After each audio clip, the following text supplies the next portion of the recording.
সুপ্রভাত অ্যান্ড আসসালামু আলাইকুম, welcome to my new blogs.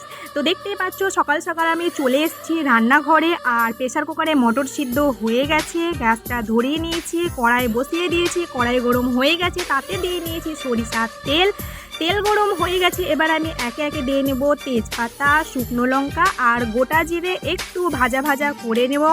তার সাথে দিয়ে দেব পেঁয়াজ কুচি, পেঁয়াজটাও একটু ভালোভাবে ভাজা ভাজা করে নেব। একটু লাল হয়ে আসলে তাতে দিয়ে দেব আদা রসুন বাটা। আদা রসুন বাটাটা একটু ভালোভাবে ভাজা ভাজা করে নেব।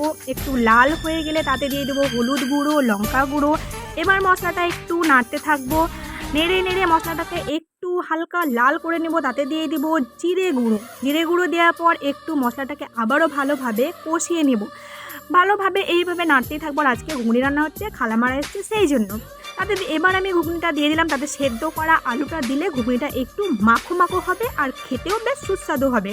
তো ঘুগনিটা রান্না হয়ে গেছে প্রায়, লবণ দিয়ে নিয়েছি স্বাদ মতো।